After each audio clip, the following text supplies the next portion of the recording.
Si vous avez de l'argent à investir dans les échecs, ne l'investissez pas dans ce chess base avant que vous ayez vraiment un niveau, on va dire, au moins 2008, tu vois. L'inconvénient que je trouve aux exercices tactiques, c'est Ouais. qu'en gros, on te demande de tirer un penalty, quoi. Parce qu'on te dit, là, il y a un truc à trouver. Voilà. Moi, ce que je fais pour pratiquer les finales que j'aime bien, c'est un site qui s'appelle Chess. Est-ce que tu penses vraiment que c'est parce que tu fais 1 heure d'échecs tous les jours que tu deviens plus fort? Parce qu'il y a des jours, je suis certain, que tu n'as pas envie de le faire. Dans la progression de n'importe quel joueur, il faut des échéances à court moyen terme. Donc ça, c'est le conseil numéro 1 que je peux donner à tout le monde, c'est inscrivez-vous dans un club et faites des tournois. Bonjour à tous, je suis à nouveau en compagnie du maître international Thibaut Dognon et du grand maître Yannick Godzoli que maintenant vous devez bien connaître. Salut.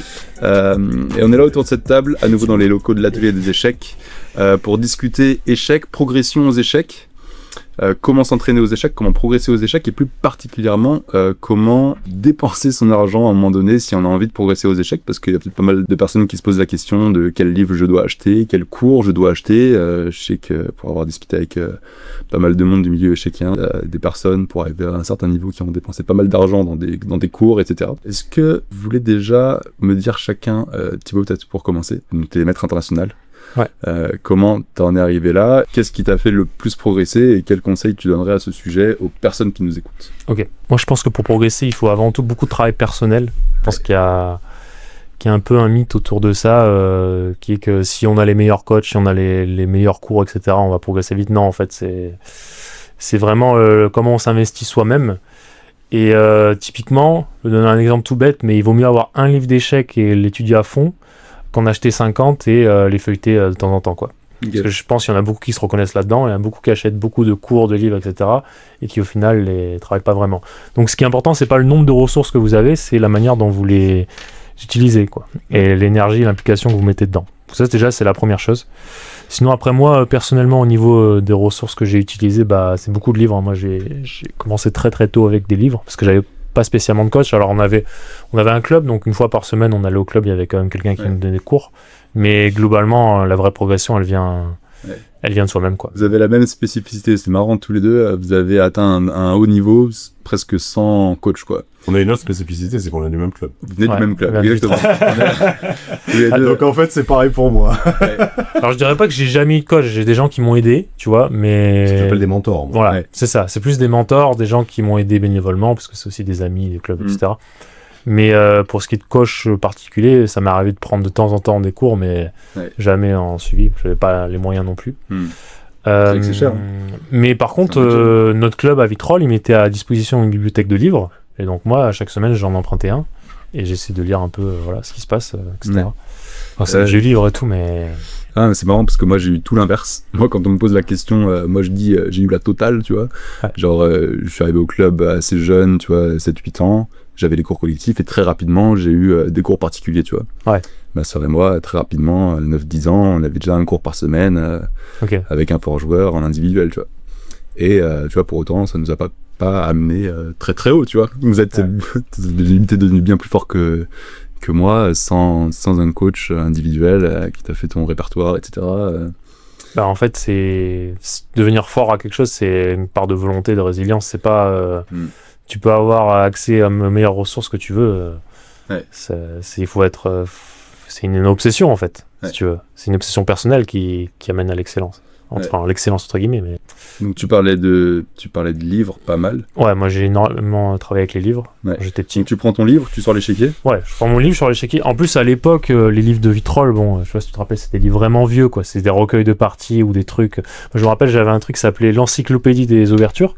Ouais. Et je travaillais les ouvertures comme ça. Un truc. Mais c'est un truc qui date de 80 ou 90. Ouais. Et je me rappelle justement, Yannick commentait les parties après de l'Open 13, etc. À un moment donné, il y avait un tournoi qu'on faisait l'Open 13 et il commentait sur les bulletins. Et moi, je jouais les lignes de ce truc-là. Et à chaque fois, il dit, mais c'est quoi cette ligne et tout parce que c'était complètement dépassé à 20 ou 30 ans, tu vois. Ouais, okay. Donc, moi, j'ai travaillé les échecs, mais avec des trucs pas du tout... j'étais pas du tout à jour, en fait, à l'époque. Avec les moyens du bord. Ouais, j'avais un livre, il y avait un livre sur la Benoni qui datait des années 80, tu vois, enfin... Ouais. Voilà. J'ai eu le même. Okay. Donc, avant que ce soit dans ses mains, c'était la mienne. Voilà. Donc, du coup, moi, j'ai jamais... pour progresser jusqu'à 2000-2100, j'ai jamais eu les trucs à la pointe de la technologie, etc. J'ai eu un ordi assez tard aussi. Mais par contre, cette démarche de recherche, de faire par soi-même et tout, je pense que c'est ce qui m'a fait le plus progresser. Et après, quand je suis arrivé justement à à comprendre comment les ressources actuelles marchaient et tout, je pense que j'ai pu en bénéficier un peu mieux que quelqu'un qui va commencer tout de suite avec tout. En achetant directement un cours sur une ouverture. Ouais. Je Vidéo pense PGN. Après, bon, qu'est-ce qui est plus utile? Pour moi, je suis plutôt sur les livres parce que je pense que tu as plus d'implication quand tu vas sortir ton échiquier, que tu vas rejouer les coups, que quand tu vas juste défiler tes trucs sur Chessable ou sur Chessbase ou que tu vas regarder ta vidéo. C'est vachement passif en fait de regarder une vidéo. C'est vrai que regarder une vidéo, c'est passif. Ouais. Donc si tu regardes, pour moi, pour profiter d'une vidéo, il faut qu'au moins ça soit en direct. Mais tu peux interagir avec la personne. Ouais, t'es actif. Les vidéos, tu peux en profiter aussi, mais à ce moment-là, il faut le faire sérieusement. Il faut se prendre un carnet de notes, un échiquier et le faire vraiment. Ouais. Quand je regarde des cours vidéo, c'est ce que je fais, tu vois. Ouais, okay. Voilà. Mais pas dans ton lit ou dans ton bain. Voilà. Donc le livre, l'échiquier à côté. Parce que moi, je discutais avec Cyrielle. Cyrielle, elle me disait qu'elle elle prend un livre et le truc qu'elle fait, c'est elle rentre le livre sur l'ordi. Ouais, c'est une option aussi. Alors c'est une option qui se passait aussi à l'époque avec les Chessable. Parce que typiquement, tu avais les cours sur Chessable, mais tu n'avais pas de PGN. Ouais, donc, en gros, moi, par exemple, quand j'achetais un Chessable sur une ouverture, je rentrais après tout à la main sur Chessbase. Ouais. Donc oui, c'est pas mal parce que du coup, ça te permet de gagner un peu de temps. Mais bon, c'était quand même beaucoup de temps. Chessable, pour ceux qui ne connaissent pas, on fait pas un placement de produit. Chessable, c'est un des nombreux sites sur lesquels tu peux acheter des cours en ligne qui sont faits par des très forts joueurs. Par des très forts joueurs. T'as surtout, t'as ouverture. T'as des répertoires top niveau. Ouais. Sur une voiture que tu veux, quoi. Des répertoires en général qui sont beaucoup trop haut niveau pour ceux qui les achètent d'ailleurs. Bon, ça c'est un autre débat, mais voilà. Voilà, et après, bon, évidemment, et ça c'est l'entraînement personnel, mais après, ce qu'il faut faire en premier lieu, c'est quand même jouer. Il faut jouer aux échecs pour progresser. Et plus on joue des tournois entre guillemets sérieux, et plus on va progresser vite parce que on va pas mettre la même importance et implication dans un blitz en ligne que dans une partie longue où on prend son après-midi, quoi. Ouais. Donc ça, c'est le conseil numéro 1 que je peux donner à tout le monde, c'est inscrivez-vous dans un club et faites des tournois. Faites des tournois. Nous, on a plein de nouveaux là au club d'Aix qui font leur première saison en club cette année. Et je pense que ça les fait progresser de fou. Parce que jusqu'ici, ils jouaient sur Internet, ils avaient un plutôt bon niveau sur Internet, 1600, 1700, 1800, 2000, Chesscom. Et là, ils font leur première année en club, ils jouent en N6, et ils déchirent tout le monde. Mais je pense que ça, c'est hyper bénéfique pour leur niveau de jeu, quoi. Progresser encore plus. C'est clair et net. Donc rejoindre un club et faire des tournois. Parce que les tournois, c'est pas gratuit, ça a un coût. Les tournois à Londres, ça peut être cher. Les tournois à Londres, ça peut être vite 50, si tu dois 60 euros la semaine. C'est ça, et si tu dois t'héberger aussi, etc. Quand même, ça, selon que tu fais le tournoi. Donc ça, c'est clair que c'est un coût. Les échecs, mais... Parce que aller faire un tournoi en cadence classique, du coup 1h30, les parties ça dure assez longtemps, c'est des parties de plusieurs heures. Tu vas souvent avoir une partie par jour, ou alors 2 parties par jour au maximum. Du coup, c'est des tournois qui vont durer 4, 5, 6, 7 ou plus de jours. Ouais. Il faut être capable de poser les congés qui vont avec, et il faut être capable de s'héberger en fonction de là où est le tournoi, le temps du tournoi, et de payer son inscription. Ouais. Donc c'est vrai que c'est un budget. Mais déjà, la première accroche avec le réel, pour moi, c'est d'inscrire dans un club et jouer les interclubs. Ouais. Parce que ça coûte rien de jouer les interclubs. C'est certes, c'est inclus dans l'adhésion. Ça coûte combien une adhésion en club? Ça coûte. Ça va dépendre du club. Ça dépend du club, du nombre de cours que tu as, du niveau du. Ouais, je pense que tu vas varier entre 150 et 500 euros peut-être pour les plus gros clubs. Ça a un gros range. Ouais. Entre 150 et 500. Ça dépend de la région où tu es aussi. Je pense qu'en région parisienne, par exemple, ça va coûter beaucoup plus cher que dans certaines régions un peu plus centrales de France. Ouais. Voilà. Donc oui, après, de toute façon, tu payes aussi pour ce que tu as, s'il y a des cours inclus, s'il y a des trucs, etc. Mais en tout cas, ouais, je pense qu'en priorité, je sais pas ce qu'en pense Yannick, je pense qu'en priorité, c'est ça. C'est investir déjà, faire partir d'un club, d'une communauté et pouvoir jouer des parties en vrai. Quelque chose à rajouter, Captain? Non, mais il y a plein de choses qui ont été dites et c'est assez juste. Après, on a le même parcours avec Thibaut sur beaucoup de détails. Déjà, le lieu, le club, l'environnement, l'écosystème, on a le même écosystème de progression. Ouais. Tous les livres dont il a parlé, c'est des livres qui étaient chez moi avant. Ouais. Une anecdote marrante au club, c'est qu'une fois, ils ont pensé qu'ils s'étaient fait cambrioler parce qu'il n'y avait plus de livres dans l'armoire. Ouais. Et en fait, le jour où j'ai déménagé de Vitrolles pour partir dans la région parisienne, j'ai vidé mon appart, on a vidé notre appart, et en fait, tous les livres étaient dans une caisse sous mon lit. Donc en fait, c'est moi qui avais tous les livres. Mais tous les livres du club. Et en fait, personne les utilisait. Enfin, j'étais le seul. Pareil, j'étais le seul à les emprunter. J'étais le seul à les emprunter, mais je les dévorais en fait. Donc, alors au début, j'avais l'échiquier. Comme disait Thibaut aussi, mais en fait petit à petit j'ai commencé à lire en fait principalement. Avec c'est plus facile en lisant les variantes à l'aveugle. Faut avoir un certain niveau. Parce qu'à l'école en classe tu peux pas sortir, tu vois. Donc du coup, si j'avais envie de lire un livre d'échecs, que ce soit à l'école, aux toilettes, où tu veux, bah, je pouvais pas ramener mon échec avec moi. Fallait apprendre les cases. Fallait apprendre les cases. Et après, il y a un truc qui est assez juste, c'est que, en fait, tout dépend de l'objectif de chacun, hein, tout ce que tu veux en faire. Mais je pense que ce qui t'amène pour le plus haut niveau, c'est pas une décision d'être au plus haut niveau, c'est la passion que t'as pour le truc, en fait. Quand t'es passionné par quelque chose, t'as forcément envie de le faire mieux chaque fois. Je sais pas ce que tu en penses, mais en fait, pour moi, c'était impossible quand j'étais petit de jouer et de pas comprendre et de progresser par rapport à ce que j'avais fait.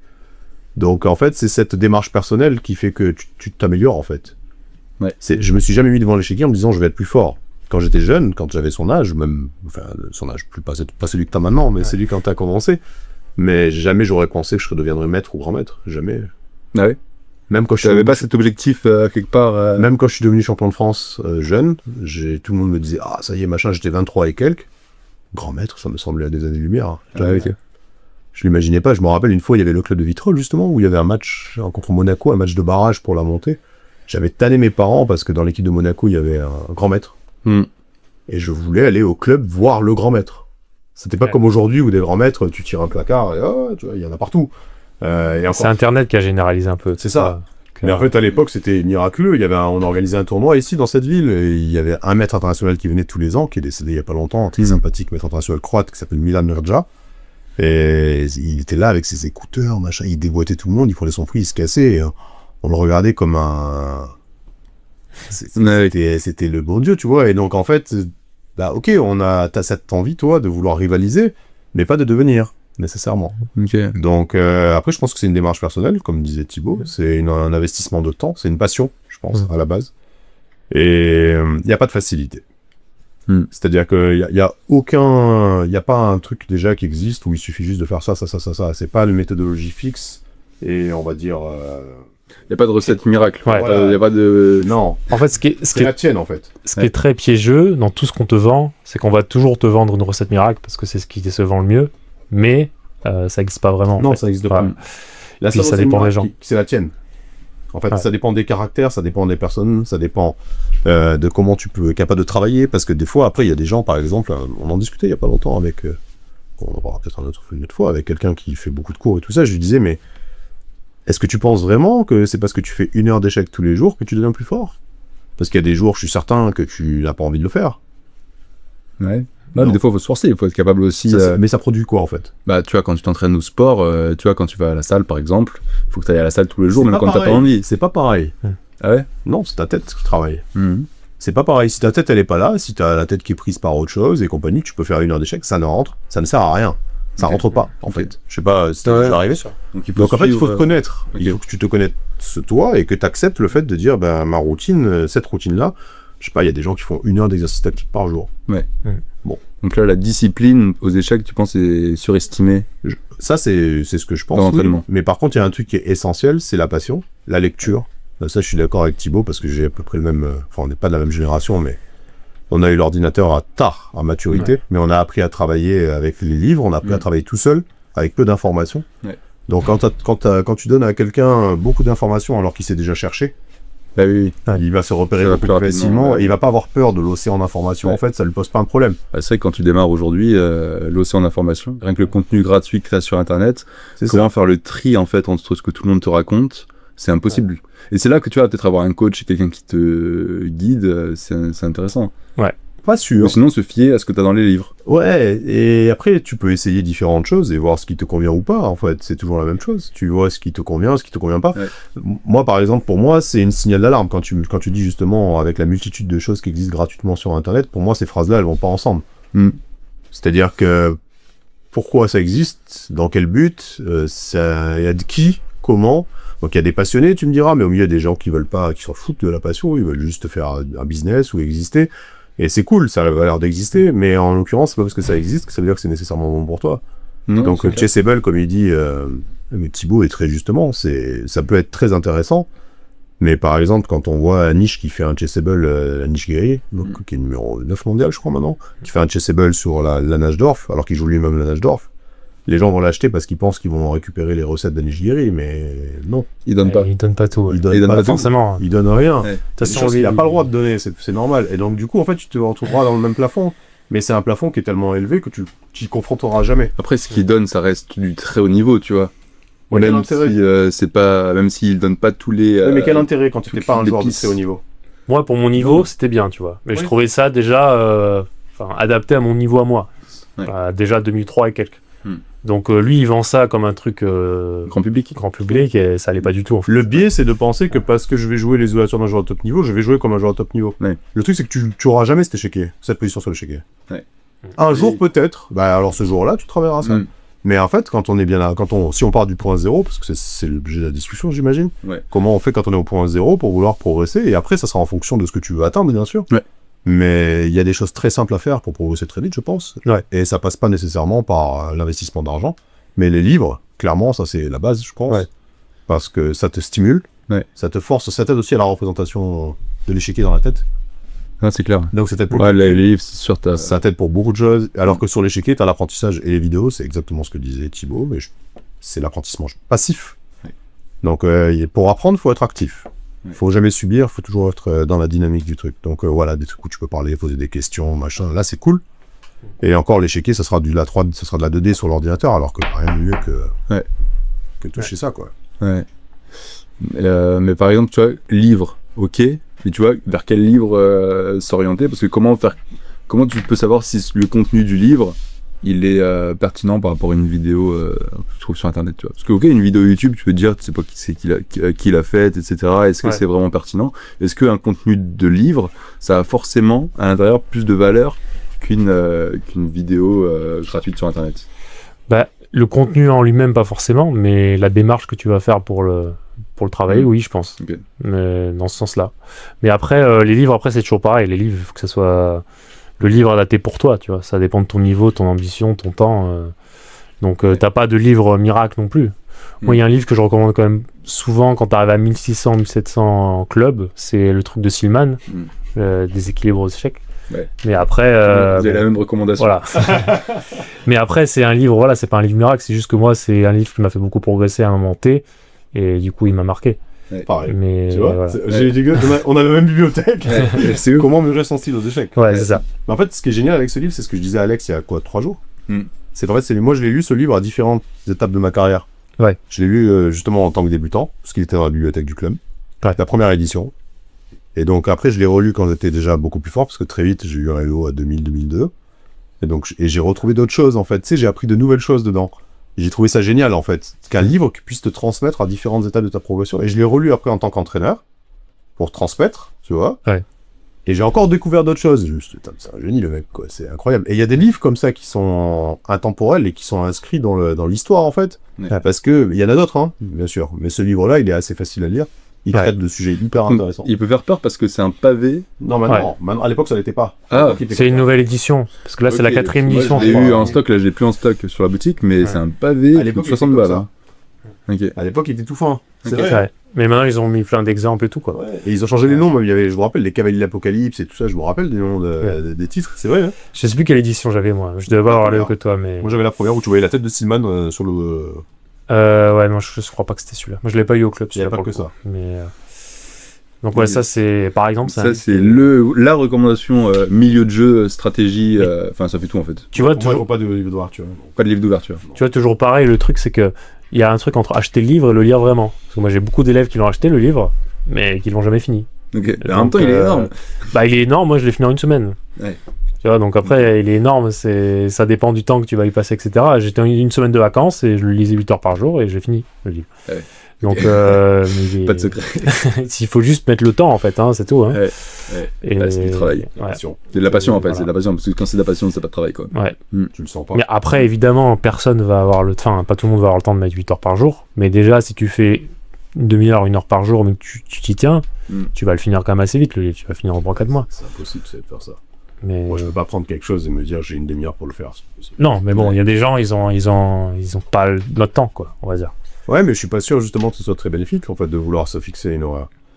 Il vaut mieux quand t'as, enfin je sais pas vous, mais moi quand j'ai une deadline et quand je dois finir, je travaille beaucoup moins bien que quand je sais que j'ai le temps derrière. Ouais. En fait, quand tu te Moi, putain, j'ai une demi-heure, dans l'urgence moi. ouais, ça mais dépend du caractère. ça. l'apprentissage c'est deux choses différentes. Ouais. L'apprentissage, Oui, c'est encore autre l'apprentissage, chose. oui, ok. Donc apprendre quelque chose en disant j'ai un une truc. demi-heure pour apprendre le truc, le travailler, en fait, en quoi ça va être bénéfique? Fais autre chose. Utilise cette demi-heure ou cette heure pour faire autre chose, et par contre, tu te mettras devant les échecs, quand tu auras envie de bosser les échecs, avec juste le « allez, je m'y mets ». Ouais. Et là, t'es concentré, t'es full focus dedans. C'est bien plus efficace que d'essayer de caler une demi-heure tous les jours quand on peut. Là, il y a un sentiment d'urgence, Ouais. et ça crée quelque chose dans ta tête, et même dans ta manière de travailler, qui est de là, tu sais, c'est trop rapide, en fait. Alors que justement, si tu te poses, et ça, je pense que tout le monde peut avoir le temps de faire ça, c'est des compromis, bien sûr, mais forcément, enfin, si quelqu'un me dit, bah non, mais moi j'ai pas le temps, donc, bah ok, si t'as pas le temps, c'est pas vraiment avoir d'ambition, tu vois. Ouais. Le gars qui s'est dit, ouais, j'ai envie d'être très fort, mais j'ai pas le temps de faire des échecs, bon, bah donc, t'as pas envie d'être très fort. Enfin, mais c'est ok, t'as le droit d'avoir envie de jouer aux Ah, échecs. mais là, c'est sûr que nous, on a eu cette chance de commencer relativement jeune, à une période où on avait plus de temps, même si moi, j'ai jamais fait ce travail. J'ai jamais fait ces trucs-là, Non, mais bien sûr. Non, mais bien sûr, mais pour un adulte aujourd'hui qui travaille et compagnie, enfin, après, c'est une question de choix. C'est-à-dire que ta semaine, elle est découpée, il y a plein de choses, tu es père de famille, t'es mari, t'as du boulot, t'as des amis, t'as des sorties, t'as plein de choses à t'occuper. Bon, t'as la fatigue le soir, c'est très compliqué de se poser, machin, avec les enfants à la maison et compagnie, mais bon, bah, du coup, ton ambition, c'est vraiment pas tu veux progresser, mais t'as pas envie de devenir trop fort. Mais par contre, tu peux très bien trouver du temps pour progresser. C'est une organisation, en fait. C'est qu'une question d'organisation. non, C'est- c'est- non. Donc, on a parlé livre, comment mûrir son style, c'est How to Resist Your Style en anglais. Ouais. Il est des fois pas facile à trouver ce livre, je sais que sur internet, souvent en rupture de stock. Enfin, c'est Auto-Lucy sur Chess. How to Resist Your Chess en anglais. Ouais. Et il a fait sûrement un, moins cher d'ailleurs en anglais qu'en édition française. il a fait un bon livre sur les finales aussi, d'ailleurs. Ouais, C'est sympa. il est là. Ah, celui-là, Il m'en tu le vends? Il m'en reste un. Bah, je vends les deux de base, Ouais. mais ouais.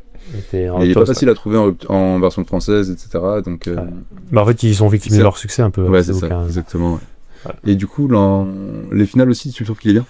Moi, j'avais bien aimé quand je l'ai fait. Enfin, pas aussi bien que l'autre, mais je trouvais ça pas mal de Ok. structurer par classement Hello les finales. Moi, quand j'étais petit, plus jeune, on m'avait recommandé le Dvoretsky, Oui, très très bien. Manuel des finales. le manuel des finales. Dvoretsky, il y a un livre de Rosen aussi. Il était bien, et parce qu'en fait, tu sais, t'avais des trucs compliqués et t'avais des highlights Oui. en bleu, tu vois. Ouais. Et moi, du coup, comme j'étais un peu flemmard, je lisais que les highlights.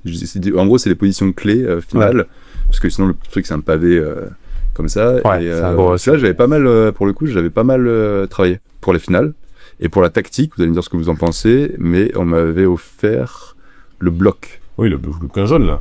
Non, c'était bleu. Alors, est-ce qu'il est là? Moi je l'avais, un bouquin jaune. Il doit quelque part dans le bazar ici, mais il est plus édité, je crois, ce bouquin. BLOKH, je sais pas si c'est l'auteur. Bloc. C'est un livre russe. C'est un livre de tactique. Mm. Et t'as la préface en russe.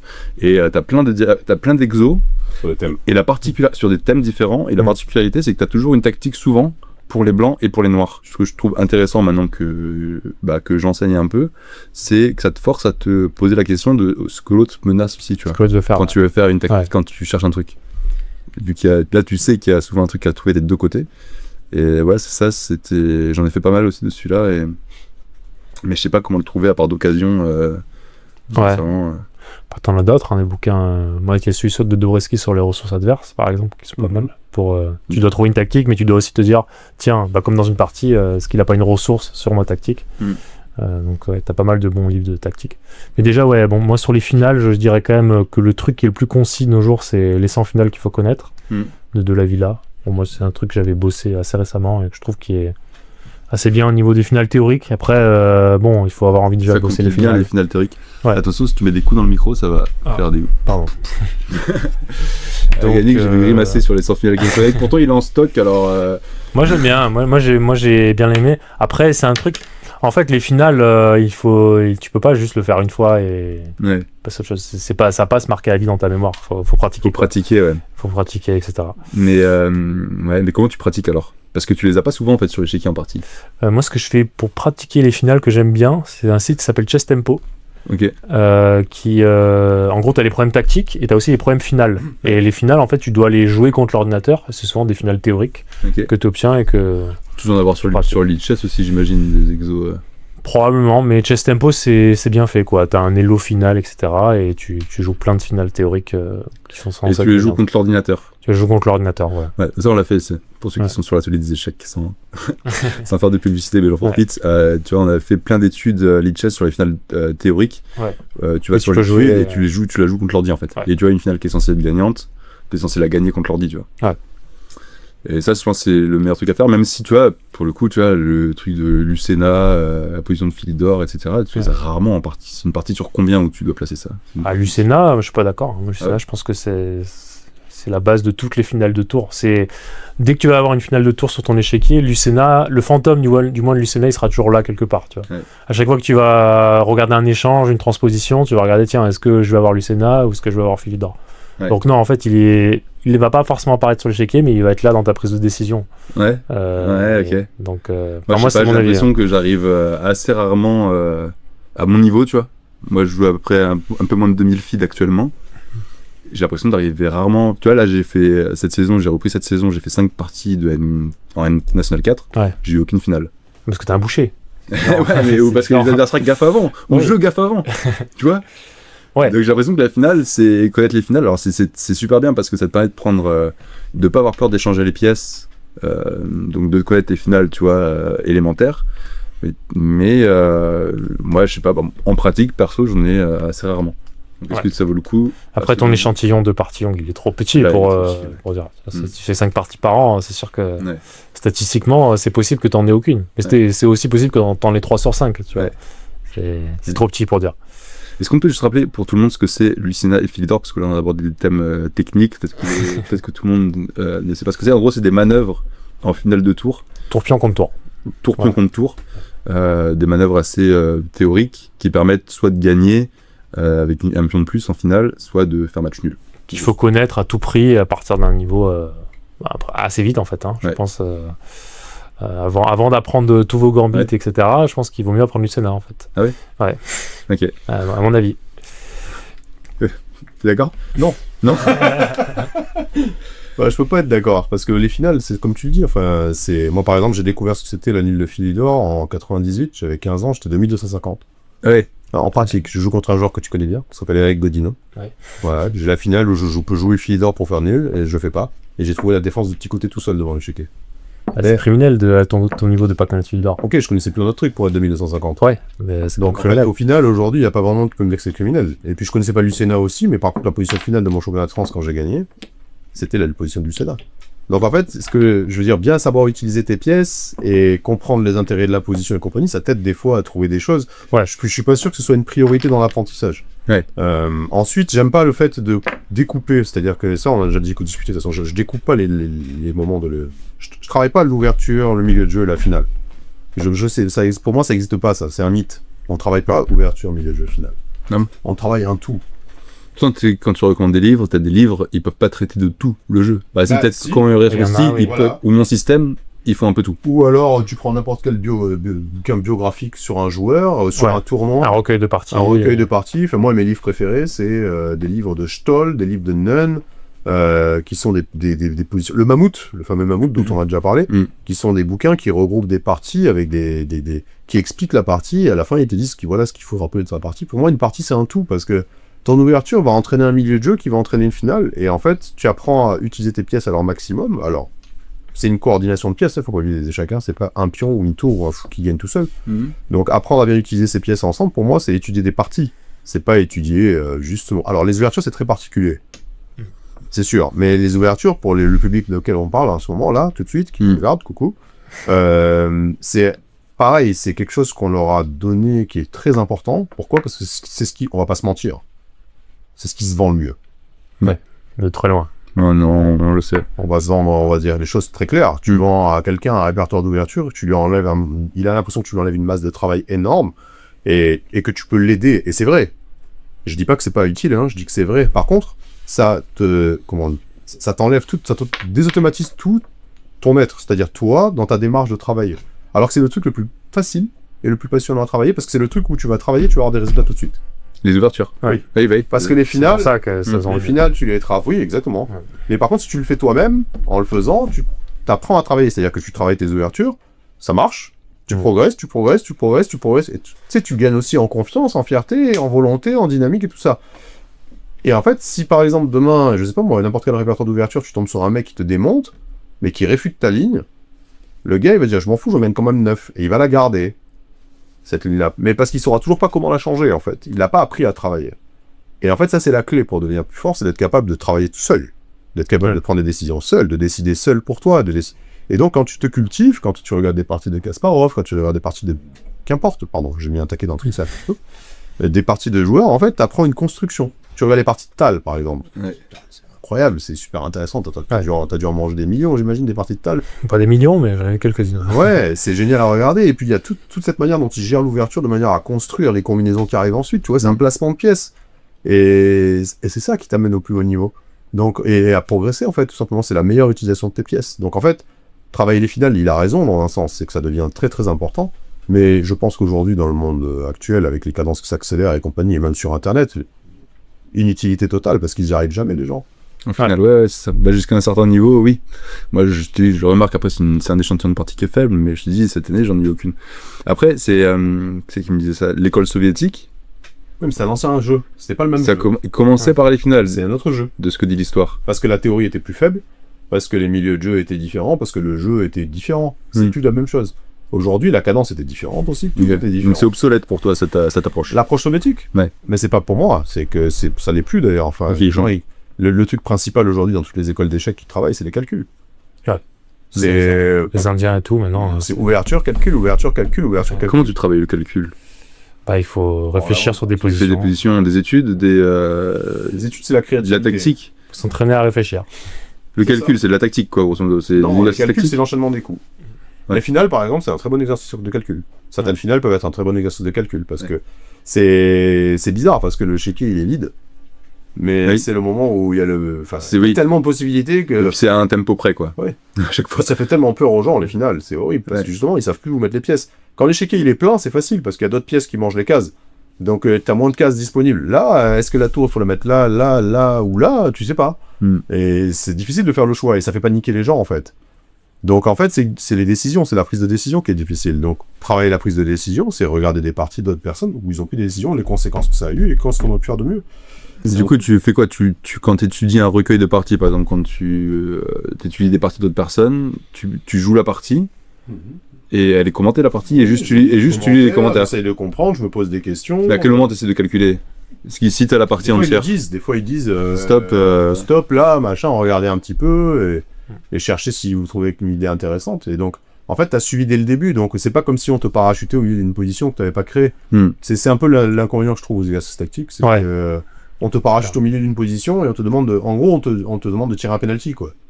Ouais, je vois. Parce qu'on te dit, là, il y a un truc à trouver. Voilà. Donc, Déjà, le truc qui est quand même important à comprendre, c'est qu'on te dit il y a un truc à trouver. Dans tes parties, t'as pas quelqu'un pour te dire il y a un truc à trouver. Donc ça, il faut arriver aussi à reconnaître, travailler à reconnaître ce type de moment critique qui va faire que peut-être t'as une combinaison ou pas, quoi. Ouais. Et donc ça, après, il faut bien distinguer la tactique et vraiment le vrai entraînement en calcul. C'est-à-dire que la tactique, les tactiques simples, etc., que tu as sur Chess.com, eChess, souvent ça va être plus de la reconnaissance de patterns. Ouais. Donc, ce qui est très important quand tu déjà- débutes. ouais, quand Attention, tu quand tu déjà débutes, bien. c'est super important. Et après, une fois que tu commences à intégrer tous ces patterns, il faut s'orienter vers des positions où tu dois vraiment te poser, réfléchir. Alors, 15-20 minutes, tu ne trouves pas, tu vois, tu te fais mal à la tête, en fait. Ok, donc là, Et faut que ce soit dur pour que ça Ouais. marche comme à la salle. Ouais. Et là, souvent, je pense que pour moi, le mieux, c'est les livres. Ouais. Parce que c'est des vraies positions qui sont Clairement. sélectionnées pour ça. Le Mais problème... du coup, pas des livres d'exo, des livres de partie. Si, des livres d'exo, mais durs. Ou des livres de partie aussi, ouais, effectivement. Mais Là, ça va s'adresser à un niveau plus élevé, peut-être. ouais, pour un niveau un peu plus élevé. Mais pas forcément après, tu vois. En fait, le gros problème d'enchaîner les tactiques sur l'eChess, Chess.com, c'est que tu calcules pas, tu essaies de deviner. Mais oui, c'est ça. tu Parce le qu'en vois en plus. cours ou pas, toi? Mais Moi, oui. je le vois en cours. Les gamins, quand tu leur mets un exercice, C'est ils te horrible. proposent des coups. Mais oui. Oui, c'est le premier coup qui va me par la tête. Et en fait, tu leur demandes de réfléchir et ils te regardent. Moi, je me rappelle, il y a pas longtemps, je leur ai dit, mais réfléchissez. Et en fait, ils me regardaient, tu sais, et puis ça. Et à un moment, je leur ai dit, attendez, est-ce que quand je vous dis de réfléchir, est-ce que vous savez de quoi je parle, ce qu'il faut faire? Et ils me disent non. Ouais. Je fais, ok, voilà ce qui se passe quand vous avez cette situation sur les yeux, qu'est-ce qui doit se passer dans votre tête? Et là, tu leur déconstruis absolument la manière dont toi, tu vas reconnaître le truc. Et donc, tu vas te nourrir de patterns, c'est ce qu'il disait justement, en regardant, en reconnaissant des exercices, mais c'est l'exercice où tu dois être actif. Ouais. Un exercice où tu es actif, c'est un exercice où tu crées la situation. Pas où on te la met sous les yeux. Ouais, je vois. C'est en ça que étudier des parties, par exemple en lisant, bah t'as dû lire les My Predecessors aussi, j'imagine, t'as dû lire J'en ai lu, ouais, j'ai lu Mike les 60 parties Fisher. Predecessors de Kasparov. parce que ça nourrit, c'est Les Fisher, les meilleurs. 60 parties Fisher, ça Voilà. m'a vraiment marqué. Hein. Moi, J'ai lu il y a pas longtemps en plus. Moi, c'est les parties de Larsen Ok. qui m'ont marqué quand j'étais petit, qui étaient au club d'ailleurs, les parties de Larsen. Enfin, les parties de Botvinnik, les parties d'Alekin, enfin. Donc ça, c'est dans un style biographique. Oui. C'est les auteurs qui montrent qui présentent leur propre. la partie, tu vois, c'est génial. Les secrets d'un grand maître de Poulougaevski, c'est génial. Le mec, il t'explique son chemin dans l'histoire, dans ce qu'il a pu vivre, dans sa manière de travailler, de préparer, de vivre des situations. Et en fait, tu deviens actif dans le truc, tu sais, parce que le narrateur, il te met dedans. D'ailleurs, c'est pas facile. Déjà, c'est passionnant. Si t'aimes les échecs, de toute façon, ça te passionne. Et en fait, le vrai problème de tout ça, c'est que les gens, ils ont pas du tout, la majorité des gens, ce qu'ils veulent, eux, ils s'en foutent de tout ça. Ils veulent prendre des points Elo. Ouais, ça, c'est un gros problème de ce genre. Est-ce que tu veux progresser ou est-ce que tu veux gagner des points? Non, ils veulent les deux. Ils veulent les deux. Parce qu'ils associent le fait de prendre des points Elo au fait de progresser. Alors qu'en fait, c'est pas nécessairement lié.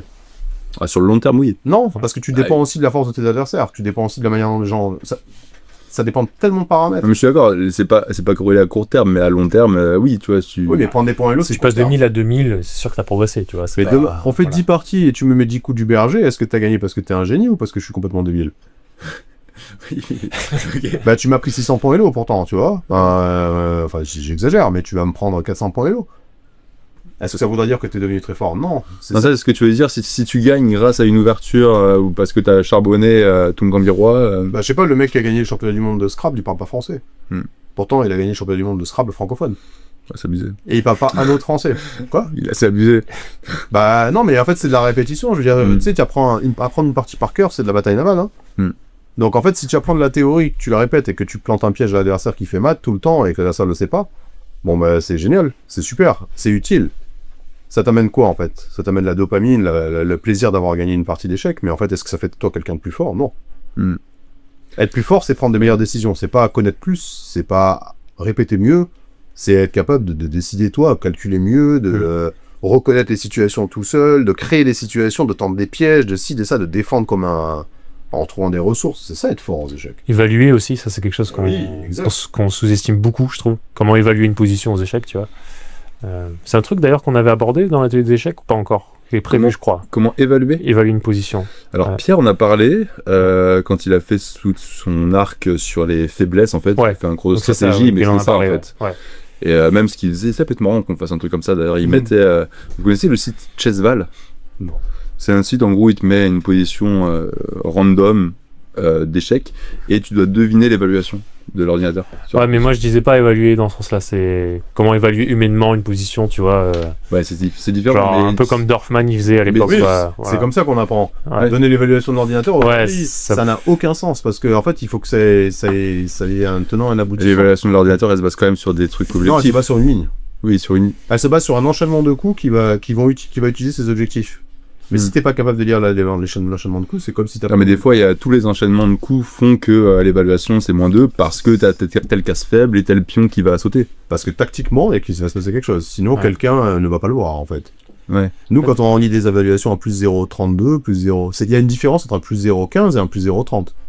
C'est énorme, la Ok. différence entre Ouais. 0,15 et Ah ouais 0,30. Bah, bien sûr, c'est phénoménal. Ok, ça me paraît équivalent. Ouais. Non, pas du tout. Moi, C'est- jusqu'à plus Et 0,5. après, franchement. par exemple, pour donner un autre exemple, il y a des 0-0 qui n'ont pas du tout le même signification.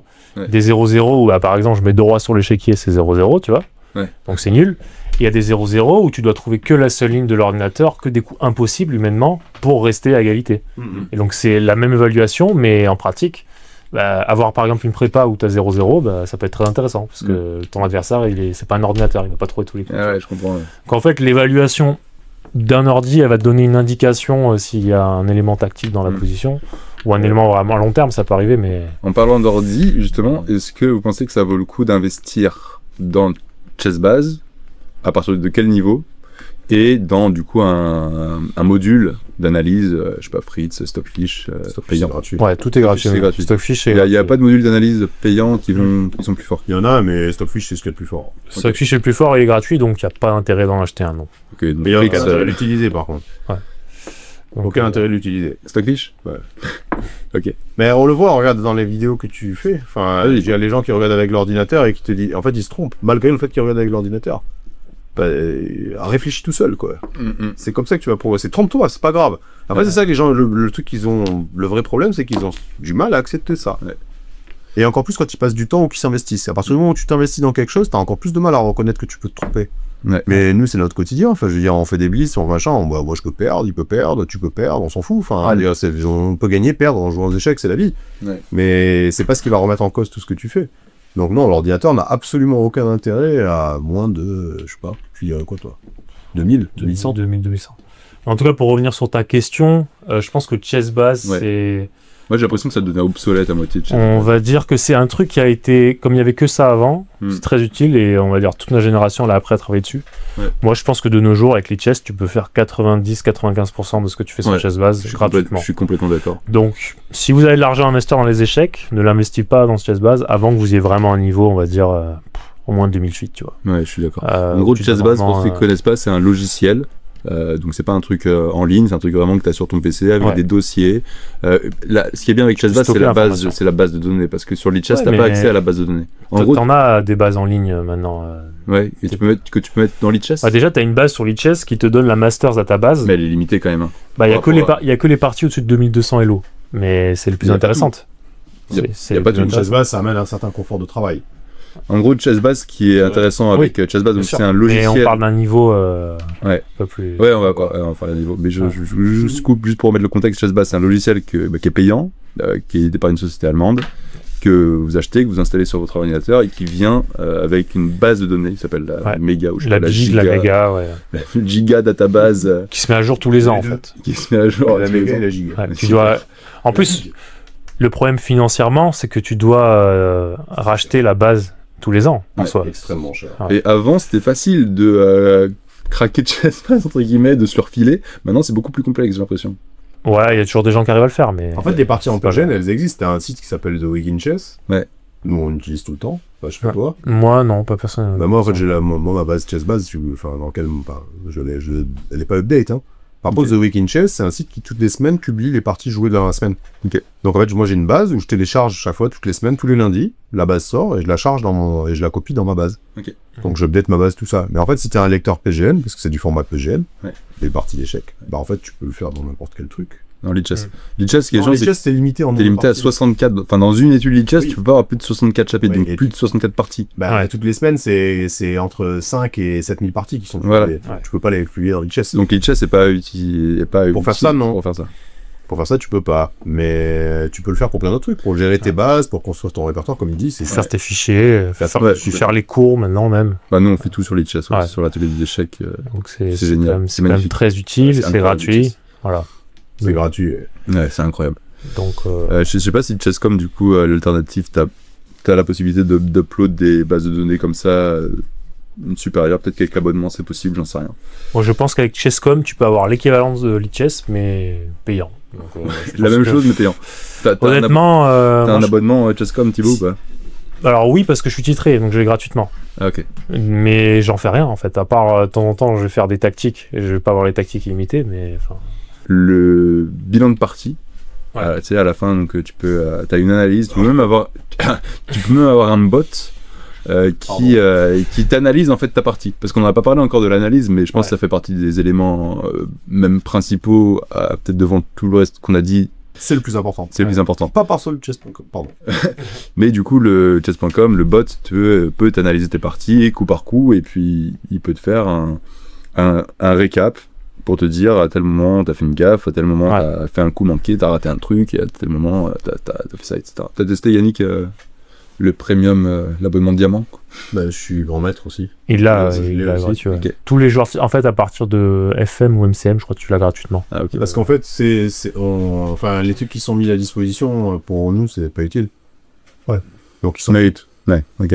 Parce que l'analyse de l'ordinateur, ces trucs-là, on soit bien d'accord, la majorité des gens qui prennent l'abonnement, c'est pour avoir le droit de voir que l'ordinateur leur dit qu'ils ont joué comme des dieux, hein, pour la principale. Ouais, le taux de précision. Non, je pense que le bilan de partie, il y a des trucs qui sont pas si mal foutus, sincèrement, pour l'avoir utilisé. Vous avez déjà testé le bilan de partie ou pas?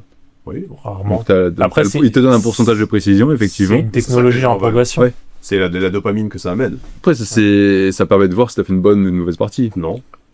Non, je pense pas. Par contre, Non. c'est une technologie en progression, c'est-à-dire que je pense dans 5, 10, 20 ans, ça sera mieux que ça sera maintenant, tu vois. Je peux te donner des tonnes d'exemples où il te dit que tu as fait une imprécision parce que tu as joué un coup où tu es absolument gagnant au lieu d'être complètement gagnant. Est-ce que le fait de faire mat en 3 alors que tu as mat en 1, c'est grave? Non, ça, je vois le point. Est-ce que le fait de pas gagner une 3e pièce parce que tu en as déjà 2 de plus, c'est grave? Non. Donc en fait, c'est complètement biaisé. Puis est-ce que le fait tout simplement de pouvoir jouer à 99% quand on est des êtres humains, c'est pas possible? Ça n'a jamais existé. Donc en fait, ça dope la confiance et la dopamine des gens. C'est ça l'idée chez Scom. C'est pas du tout l'idée de te faire progresser. Et eux, leur but, quoi, ça a toujours été de faire de la thune, hein, on va pas se mentir. C'est une entreprise, hein, de toute façon. Oui. Ouais. Après, c'est pas grave de l'avoir, l'abonnement, pas du tout. C'est pas du tout grave de le faire. Par contre, de se fier qu'à ça, oui. Parce qu'après, on a des commentaires qu'on peut avoir sur certaines vidéos, on te dit « Ah, moi j'ai l'échec avec l'ordi, ça marche pas, machin. » Mais toi, devant l'échiquier, tu le vois? Non. Avec la pendule qui tourne, avec 3 minutes à la pendule, non. Donc en fait, c'est dur. C'est très très dur d'être devant l'échiquier avec une pendule qui tourne. Ouais, mais ça faut s'y confronter en réel. Oui. Parce que c'est pas la même intensité qu'en ligne. C'est facile de cliquer derrière une souris, tu t'en fous, t'es foutu, t'abandonnes, t'as pas d'ego. Ouais. Quand t'es en face de quelqu'un et que tu dis c'est bon, j'abandonne et tu baisses ton roi, il y a des gens, moi je les ai vus balancer les pièces alors que parce qu'ils supportent pas la défaite. Ouais. Et ces gens-là, ils pètent des souris à la maison ou c'est des mauvais joueurs derrière leur écran et compagnie. Et il y en a plein certainement qui vont regarder cette vidéo même hein, et qui là vont me balancer quelque chose en disant ouais Godzoli, je t'attends si tu veux.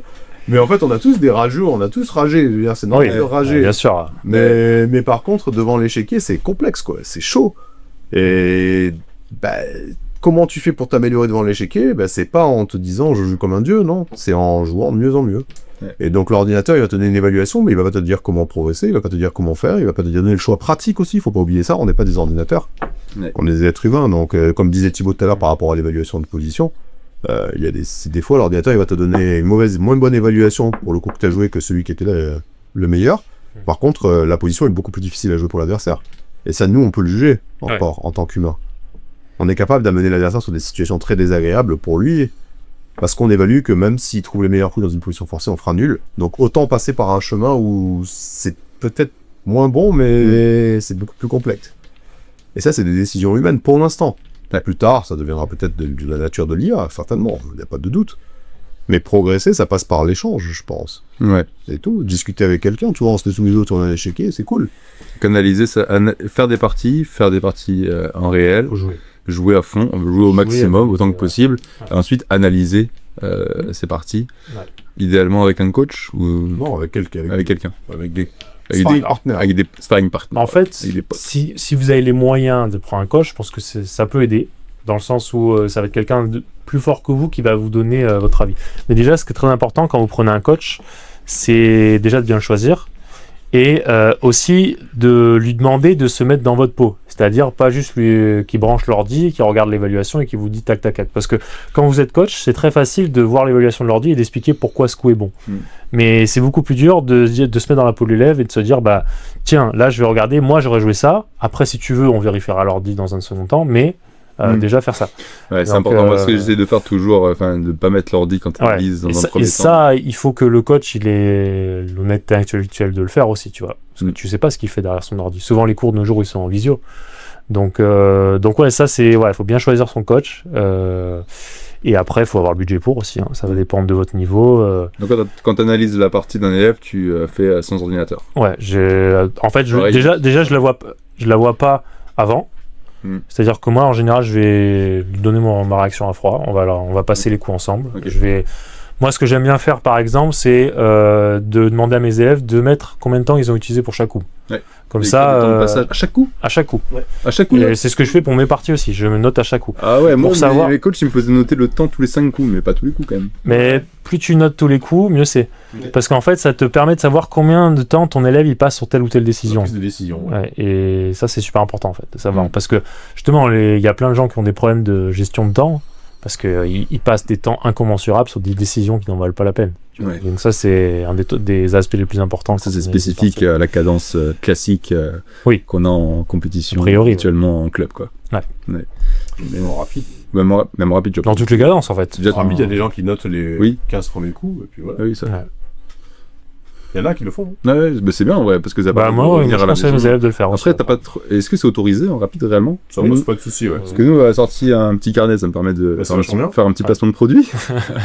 Déjà, on en avait quand on était petits. Un petit carnet de notation. Tu notes les parties, ouais. Mais je suis pas sûr que ce soit autorisé en tournoi. Non, c'est autorisé. en Si rapide. c'est autorisé, il y en a plein. Ou alors tu ouais. prends juste une feuille, hein. Il y a des Ouais. tu prends une feuille Ah, à papier. Peut-être une feuille. Moi, quand j'étais petit, chaque fois que je jouais un rapide, et on joue beaucoup dans notre région, Ouais. les rapides, il y en avait tout le temps. Et Ouais. des très forts rapides en plus.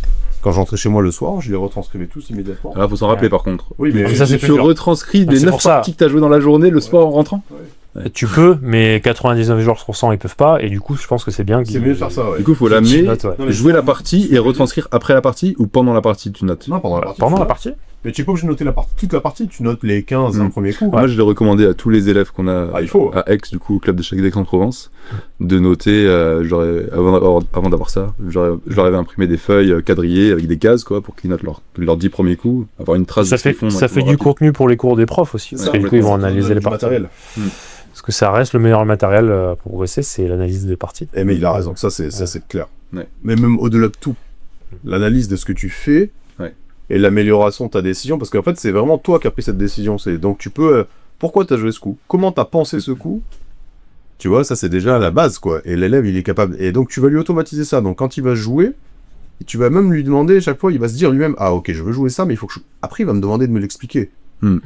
Tu vois, donc du coup pendant la partie, quand il veut jouer un coup, il va chercher la raison de pourquoi.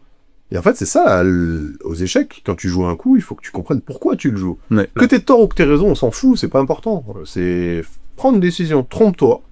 Et après, justement, on va voir comment on peut améliorer le raisonnement, et toi, tu vas petit à petit l'améliorer. Et oui, bah ouais, comme dans tout, hein, comme dans tous les Bien sûr. domaines, c'est se planter, corriger, C'est ça. refaire, se replanter, corriger, Les livres, refaire. les lire, ça va nourrir ton inconscient, c'est-à-dire la manière dont tu prends tes décisions. C'est-à-dire ça va te donner du matos pour pouvoir prendre les décisions. Mhm.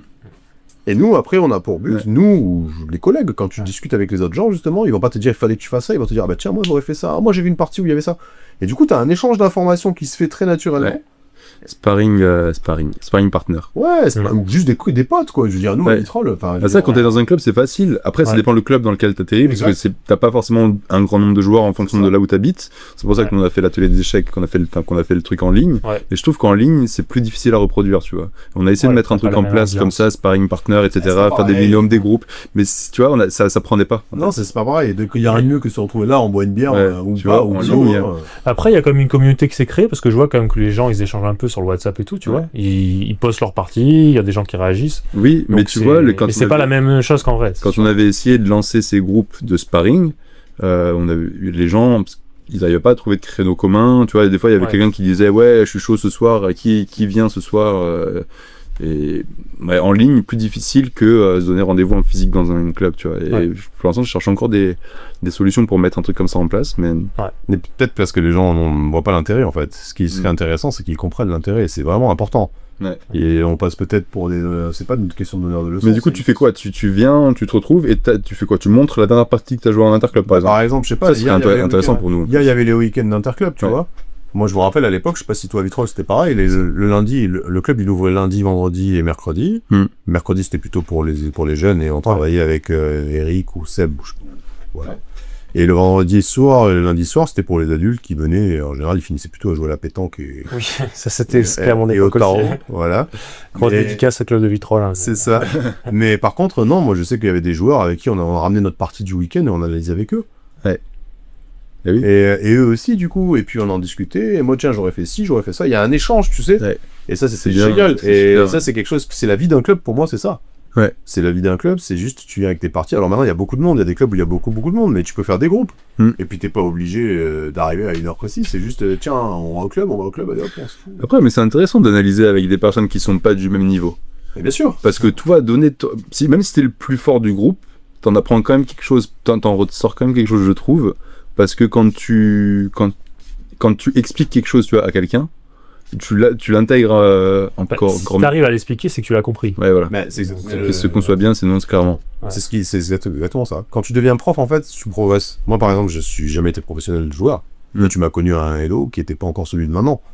Mais en fait, quand tu deviens prof, t'es obligé de verbaliser les choses pour pouvoir les transmettre. Donc, en fait, t'es obligé d'intégrer les informations, de les clarifier, comme tu dis. Ouais. Et une fois que c'est verbalisé pour toi, c'est facile à transmettre. Mm. Et c'est pour ça que tout le monde n'arrive pas à être prof.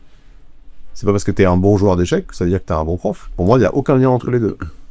Par contre, quelqu'un qui est capable d'expliquer clairement ce qu'il pense, pourquoi il le pense, et comment on peut penser, et comment on peut améliorer les choses, ça, c'est un bon prof. C'est pas facile, hein. Et ouais, moi, niveau expérience personnelle, un des trucs qui m'a fait le plus progresser dans toute ma carrière, c'est j'ai travaillé avec quelqu'un donc justement qui est un vitrol, qui s'appelle Sébastien Midou. Et depuis que j'ai 10 ans, jusqu'à encore aujourd'hui, à chaque fois qu'on fait les tournois, après on va se retrouver et analyser pendant des heures nos parties, tu vois. Et j'ai commencé à aucun ordi. On va peut-être vérifier après coup si vraiment il y a un truc qui les intrigue, qu'on veut savoir la vérité, on va dire. Mais sinon, on va passer des heures à juste jouer les coups et voir. Et c'est un truc qu'on a commencé, j'avais 1500, 1600 peut-être. Et tu vois, maintenant, j'ai 2004 et je le fais encore avec lui parce que c'est juste un échange en fait. C'est pas une question de niveau ou quoi que ce soit. Avant, il était beaucoup plus fort que moi. Maintenant, bon, c'est moins clair qu'il soit plus fort que moi, mais ça nous apporte énormément en fait. Puis en plus, c'est un partage, voilà, tu vois. C'est génial. Ouais. Donc ça, c'est un truc qui est vraiment... qui est un truc même quand tu arrives dans un club, tu analyses ensemble, même des fois, tu prépares ensemble. Ouais. Alors, l'émulation que tu retrouves dans un club, c'est... Ouais, dans un club ou même juste dans un groupe d'amis, quoi. Ouais. Enfin, si tu pars en tournoi, je pense que c'est mieux de partir en groupe avec d'autres gens passionnés qui vont pouvoir partager avec toi que partir tout seul dans ton coin, même si des fois, t'es obligé. Ouais. Surtout quand t'es professionnel, je pense que... Après, tu vois, quand t'es professionnel, t'es peut-être plus concentré si tu pars seul que si tu pars entre potes, non? Moi, j'ai toujours mieux performé quand je partais entre potes. Ouais. Toujours. Pareil. J'ai jamais... Ouais, je suis jamais parti seul, donc... J'ai quasiment jamais fait réglé. un bon tournoi en partant tout seul. Ouais. Et vraiment, c'est un truc... mais parce que, en fait, t'as aussi un rapport à la défaite qui va être beaucoup plus brutal et violent quand t'es tout seul. T'es tout seul dans ta chambre d'hôtel ou quoi que ce soit. Ouais. C'est très dur, hein. Ouais. Les échecs, c'est... Les échecs, psychologiquement, c'est... Mais si t'es 10 comme ça et que horrible. t'as 9 qui se foutent de ta gueule quand t'as donné ta dame, tu vas mieux le vivre, mine de rien, tu vois. Mais c'est vrai, hein, c'est dur comme ça, mais c'est vrai. Ouais, tu C'est dramatises. pas toi, c'est les autres. Non, mais même si tout le monde se fout de ta gueule, après tu vas rigoler sur le moment et ça va passer, tu vois. Ouais. Tu vas te détraumatiser. Il faut s'entourer, ça c'est important. Bien sans toi. Bien s'entourer. C'est pas facile. Donc, morale de l'histoire, aller dans un club. Trouver une communauté. Ouais. Communauté de joueurs et de gens qui ont le même intérêt que vous. Ouais. Les livres, les coachs individuels surcotés, les cours en ligne, les chassables, Pas surcoté, mais situationnel. situationnels. Voilà, exactement. C'est pas obligatoire en fait. C'est que même à un niveau, je sais pas, même là, on voit les 600, 700, 800, quand tu es 800 chess.com, t'as absolument pas besoin d'un coach pour progresser. Juste, tu joues et tu fais des exos, quoi. Ouais. Moi, je pense que ces exos tactiques, sincèrement, à ce niveau-là, Je c'est pense bien. que tu joues, tu discutes avec les gars, tu dis, tiens, tu fais assez de l'échange, quoi. Après, il y a des gens, ils aiment bien, tu vois, ça les rassure. Oui, d'avoir un guide. Des gens qui ont besoin d'un guide, etc. Moi, j'ai des élèves, effectivement, à 600, 700, 800 chess.com, mais je sais que pour progresser, ils ont pas... c'est pas une nécessité qu'ils mettent, tu vois, 1 heure par semaine. C'est pas nécessaire, quoi. Donc après, voilà, ça dépend de vous, ce que vous pensez avoir besoin, etc. Mais en tout cas, ce qui est sûr avec les coachs, c'est qu'il faut pas croire que prendre 1 heure de cours par semaine avec un coach va vous faire progresser de manière magique. C'est ça. Il est juste là pour vous donner un chemin pour travailler tout seul, en fait. Il est pas là pour travailler à votre place. Et ça, c'est... Ouais, il vous donne les raccourcis. Il vous dit peut-être quel Il va vous guider dans quel livre certains choisir à tel stade. Il va t'aider à analyser tes parties, un peu à catégoriser tes erreurs, mais il va pas te faire un bon par lui-même. Ouais. C'est impossible. Il n'y a pas de bouton magique, de toute façon. Non, mais ouais, aller dans un club. Prendre une licence. Licence A de préférence. Un club et... 40 balles, hein. Ouais. Ouais. C'est tout, hein. Si tu veux jouer les tournois demain, t'es un adulte, tu payes 43 € dans n'importe quel club. T'es pas obligé de payer plus que ça. La cotisation, donc, si tu vas pas au club, non. Ouais. Tu payes 43 balles de trucs et tu fais tout. Après, il faut payer les inscriptions tournoi, c'est tout. Et après, ouais, un club, s'il y a des cours, c'est mieux. S'il n'y en a pas, c'est déjà bien d'aller dans un club où il y a des gens. Mais voilà. Je pense qu'après, les cours de groupe, c'est assez intéressant, les cours de groupe, parce que ça te permet d'échanger avec plusieurs personnes qui vont avoir un point de vue différent sur la même chose. Donc, tu as quelqu'un qui va être un peu le référent, qui va t'expliquer quelque chose, et après, tu vas avoir différentes réactions sur un truc. Donc, je pense qu'un cours de groupe, en fait, peut avoir, paradoxalement, une valeur plus intéressante pédagogiquement qu'un cours individuel, dans plein de cas de figure, ok. en fait. C'est marrant. Ouais. Ah ouais, putain, c'est Y compris dans- intuitif. Y compris dans un groupe très hétérogène. Ok. Y compris si, voilà... Parce qu'un cours collectif avec un groupe hétérogène avec des écarts de niveau, il y a forcément un qui va être largué ou alors un qui va s'ennuyer. Ça dépend, Ouais. prof. T'as fait beaucoup de cours avec moi, hein. Oui, beaucoup. Et c'était très détourné. Mais moi, j'ai eu le sentiment d'être dans le milieu. Bah, et les mecs, les plus forts étaient bien, et les plus faibles, ils trouvaient toujours leur truc. Hein. Ouais. Tu vas toujours... T'emmènes le trouver. sujet qui va toucher tout le monde. Après, tu vas le décliner, en fait. La différence, tu la déclines. C'est-à-dire que pour toi, comprendre sa situation, c'est ça. Pour tel niveau, c'est comprendre la situation, c'est dire ça. Donc là, c'est des cours sur des sujets qui sont universels, des cours sur des thèmes stratégiques. Et c'est ce qui est le plus Ce important. qu'on faisait en fait l'année dernière, tu vois, les thèmes foot, couleur opposée au milieu de jeu, place faible, l'utilisation Ouais. du cavalier, du fou. Mais tout, après, n'importe quel sujet, en soi, tu peux le... C'est ça. Construire la table du roi, c'est pas la même chose pour un 2003 que pour un 1000. Mais tu peux faire un cours commun. Bien sûr. Plusieurs degrés de compréhension. C'est ça. Il faut que ton cours il soit préparé. Ouais. Donc en fait, les degrés, tu vas juste pas donner la même chose à tout le monde, c'est tout. Mais par exemple, sur l'atelier des échecs, on a des groupes globalement assez hétérogènes, je trouve. Et... Ouais. Enfin, moi, de mon expérience, mon cours d'ouverture, j'ai des élèves qui n'ont pas du tout le même niveau. Et j'ai jamais eu... Ça comme va de retour- 1000 à 2000, quoi. Ouais, Je dirais. il y a même des 2000... Tu te rappelles, on a fait une analyse, il y a des 2100 feeds. Et alors que Ouais, t'as j'étais des joueurs surpris, ouais. à 1000 sur Chesscom. Et j'ai jamais quelqu'un qui m'a dit je suis largué. Enfin, ou très rarement. Quoi. Tu vois, parfois, je vais peut-être devoir répéter un truc ou deux parce que c'est allé trop vite sur une variante, mais c'est Après, rarement le cas. t'as peut-être des gens sur des cours collectifs qui osent pas dire qui. Oui, après, il faut que les gens s'expriment, c'est sûr. Mais je pense que globalement, on a beaucoup plus de marge de manœuvre qu'on le pense dans des cours de groupe. Et qu'on peut toujours trouver le midi à sa porte pour chacun, en fait. Ouais, c'est intéressant. Parce que là, si on continue comme ça, on va dériver vers un nouveau coach meeting, à savoir ce qu'on fait pour la suite, ce qui serait pas inintéressant. Mais sinon, je pense qu'on a fait le tour. Qu'est-ce qu'on a d'autre comme ressources pour progresser aux échecs? On a parlé des livres, on a donné des noms de livres, finale, tactique, ouverture. On a dit pas livre d'ouverture. Ouais. Moi, j'ai dit. T'as dit pas livre C'est la vie Yannick. Moi, personnellement, j'en ai lu pas mal, Ok. quand Moi, même. j'en ai lu pas mal. Mais... Moi, j'en ai lu aussi. Hein. Moi, c'est comme c'était pourri. Moi, je me suis mis à jouer la Benoni, j'ai lu un truc, édition Olibris, je crois, sur la Benoni, et franchement, j'ai kiffé, et jouer la Benoni, et voilà, et il est parti de Fischer, de plein de joueurs. Mais t'apprendras pas la théorie. Qui sont commentés. C'est ça, c'était pas jouer la Benoni, il t'apprenait pas la théorie, il te C'était montrait. les idées, ouais. Les idées. Les Ça, plans, c'est bien. enfin, si, c'était la théorie, parce que c'était découpé par chapitre, telle variante, telle variante, telle Oui, mais variante. il te disait Et pas, ensuite, il faut jouer telle ligne, il faut jouer telle ligne, il faut jouer telle... Non, je sais il pas. montrait pas une seule ligne. Il Voilà. montrait les différentes possibilités. Bah, c'est Ils ça m'ont qui dit, est- là, c'est Kasparov, il a intéressant. joué fou G4 pour échanger le fou en F3. Ouais. Là, il a pas fait ça. Enfin, Ça, c'est génial, parce que ça te montre des idées. En fait, pour moi, ce qui est obsolète pour les joueurs, la majorité des joueurs, c'est les chessable. Ouais. Modern chess, chessable, tous les trucs avec des PGN à apprendre, machin et compagnie, ça sert à rien. ok. Enfin, du moins Pourtant, jusqu'à un tous niveau les assez haut. ouais, quoi. c'est ça. Parce que Ouais. moi, je parlais avec Pierre.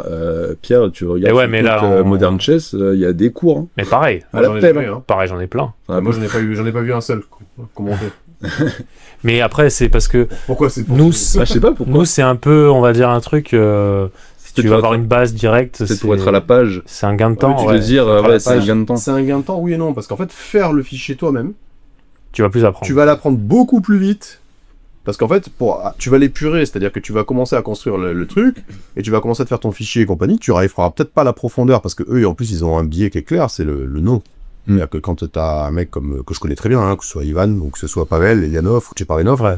c'est des gars que je connais hyper bien, c'est des professionnels, ils te font le truc proprement et compagnie, mais en fait, ils te donnent le fichier qui est épuré, qui est propre, que tu dois apprendre. Mais pour en arriver à ça, ils ont élagué Ouais. énormément de choses, et ils ont fait beaucoup de travail.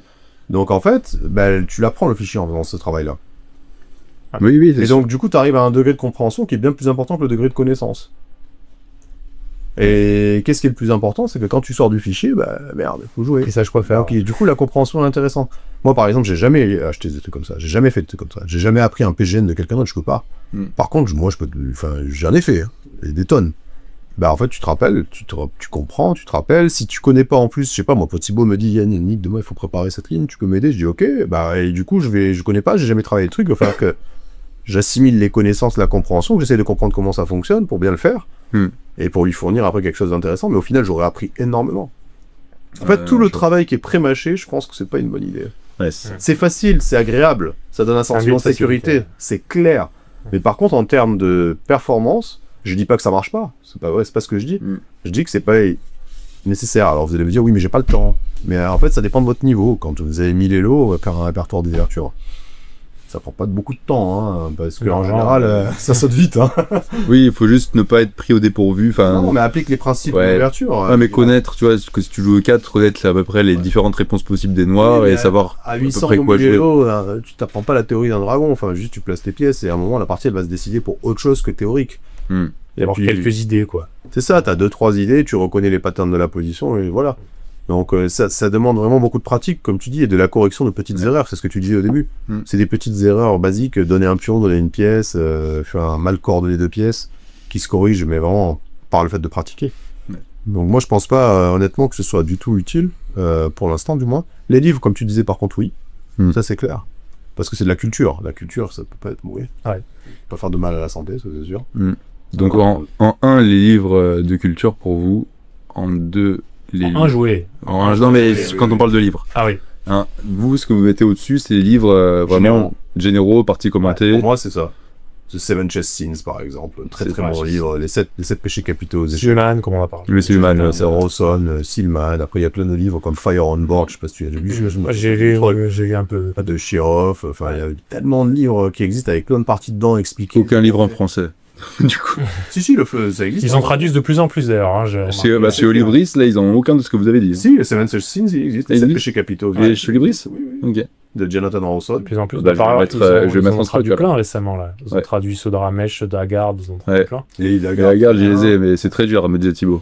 Ouais, C'est bon. très haut niveau. Mais je les ai pris. trop fort. On les a dans la bibliothèque, mais c'est haut niveau. Oh. C'est haut niveau. Disons que ça se démarque un peu du reste de ta bibliothèque. Moi, c'est ce Ouais. que je te disais. C'est que Le reste, c'est plus t'as des basique. livres pour 2200 plus et derrière t'as des livres un peu moins. L'art de l'attaque aux échecs, tu vois. Ouais. Bah, c'est un truc global qui est vachement intéressant. Ça, c'est très bien ça. C'est de qui? C'est Baïf. Franco, non? Ah, Zenon Franco, ouais. Mm. Ça, c'est des livres de culture générale, en fait. Ouais. Ça t'apprend des parties, ça te montre plein de parties. Ouais. Tu vas découvrir une ouverture en regardant ça. Tu vas, putain, ça a l'air vachement bien, ça. Ouais. Tu sais, tu vas te renseigner après, tu vas chercher, enfin, c'est cool, quoi. Et ça te fait kiffer, en plus, ça développe ta passion. Le goût de Pecker, je sais que je connais à peu près la vie de Yannick. Je sais pas toi, Thibaut, ce que t'en penses, tu as déjà le. Moi, je l'ai fait. Après, j'ai pas vu de différence spéciale avec un truc de tactique classique. Après, moi, je pense que à mon niveau, quand j'ai commencé à le faire, c'est peut-être moins utile. Si t'as vraiment moins de patterns, on va dire, ça peut être utile, mais honnêtement, je vois pas. Enfin, je trouve pas ça exceptionnel. C'est pas révolutionnaire non plus. Ouais, je pense que les gens ont quand même surestimé le truc. Ok. C'est mon avis. Mais bon. c'est Moi, je pas- trouve ça intéressant. C'est intéressant, Moi, c'est j'ai novateur. feuilleté, tu vois, il y a quand même des thèmes qui sont. Enfin, C'est novateur bien comme foutu. concept. Ouais. Mais enfin, pour moi, c'est pas le fait de faire plusieurs fois les mêmes exos qui vont vraiment débloquer quelque chose. J'attends le mec qui aura réussi à devenir fort en faisant ça. Pour l'instant, j'en ai pas vu. hein. Ok. Mais de toute façon, ça peut pas faire de mal de faire de la tactique. Non. Ça c'est clair. Mais Ça doit c'est être pas marié à autre chose. c'est pas parce que tu as fait Woodpecker ou que tu as fait le bloc ou ce que tu veux que ça va. Comment tu diviserais, toi, en termes de pourcentage de travail? Par exemple, si t'as 100% de travail sur des échecs, comment tu diviserais l'importance de faire tel ou tel truc? Par exemple, ouverture, finale, milieu de jeu, exo, par exemple. Ouais. Si tu veux faire une routine, par exemple. Ma routine, par exemple. Ouais, une routine, c'est une La tienne routine ou- hebdomadaire. La tienne ou celle que tu penses qu'il faut faire maintenant? Parce que bah, moi j'en avais une et je l'ai. Enfin, non, j'en ai jamais eu d'ailleurs. Mais... Bah, moi j'en ai une et en général, on va dire que c'est à peu près 1 heure de tactique. Je vais Par jour faire. Ouais, par jour. Je vais faire au moins 3 ou 4 parties en 10+0 que je vais analyser derrière. Donc ça va me Donc pas de prendre, blitz, pas de bullet. Si, ça peut m'arriver de faire des blitz, mais en gros, ça peut me reprendre 1 heure. Je vais en général regarder quelques parties. Donc là, en ce moment, je suis sur Alekin. Avant, j'étais sur Fischer. Enfin, Ok. Donc tu regardes des parties d'Alekin dans un style biographique. ouais. Et après, je vais faire quelques finales sur Chess Tempo. Ok. Donc, ouais. Bon, moi, je suis sur 3-4 heures par jour, évidemment. Gratuit hein, sur Chess Tempo. Vous y a un clip Moi, j'ai un abonnement. Et je sais que tu peux en faire quelques-unes. En fait, il n'y a que les finales qui sont payantes sur Chess Tempo. Ok. Oui, si tu peux pas faire en minute. Donc tu fais 25, tu fais moins. 1 heure, 1 heure, 1 heure, 1 heure, 1 heure tout. Dans Chess Tempo, non, les finales, j'en fais moins. Comme 1 heure. Je fais peut-être 20 minutes, quoi. Ok. Mais après, ça dépend parce que, par exemple, si j'ai une partie le week-end et que je dois préparer, là, je vais passer peut-être 4, 5, 6 heures dans la semaine à préparer Sur un la peu, prépa, ouais. la prépa. Comme là pour aujourd'hui, Donc, pour hier. Ouais. Mais en fait, le truc, c'est que... Enfin, moi, je sais pas à vous, mais moi, je marche beaucoup à la carotte. Et Mhm. si j'ai un tournoi qui arrive, je vais être plus motivé à travailler les échecs que si j'ai rien pendant 6 mois. Donc, je Ouais. pense que dans la progression de n'importe quel joueur, il faut des échéances à court moyen terme, si tu veux vraiment progresser. Ouais. En tout cas, avoir un calendrier, se dire Ouais. je fais au moins plusieurs tournois par an et cibler Ouais, 4 pense. gros tournois par an minimum. en fait, 5-6 peut-être même. tu peux pas devenir bon en juste théoriquement, quoi.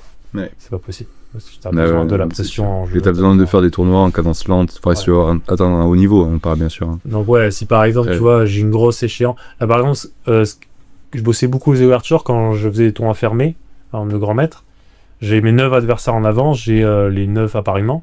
Et donc là, je préparais pour chaque joueur, et donc ça me permettait de voir plein de trucs. Tiens, sur ça, je sais pas quoi faire forcément, je regardais ça, etc. Mais par contre, je vais jamais dans une période creuse au Grand Chess Base et faire 6 heures d'ouverture. Alors, ça m'arrive rarement, mais quasi jamais, quoi. Ouais, je comprends. Bah, en même temps, Pas c'est logique. dans rien, donc Oui. voilà, tu vois. Faut que je vais le faire pour mes Il élèves. y a que mais- les top grands maîtres qui ont des second noms, ou peut-être comme si tu joues le national, t'as des second noms. Moi, j'avais un second nom aussi dans la... Mais c'était pas un second nom échec, c'est mon meilleur ami. Enfin, Noël, ouais. On peut le dire. On peut le dire. Pareil, Ouais, c'est Gabriel, il me seconde de temps en temps. Mais ouais. Mais Gabriel, tu vois, il a un niveau 2100. Ouais. Tu peux avoir à tous les niveaux un second en soi. Après, Oui. c'est juste, ça dépend qu'est-ce que tu as besoin qu'il fasse et combien de temps il a, etc. Tu vois. Ouais, c'est vrai. Mais c'est pas nécessaire. Non. Enfin, Bah, au niveau, le second nom, c'est pas uniquement des échecs. Enfin, JN, par exemple, il m'aidait sur les échecs, clairement.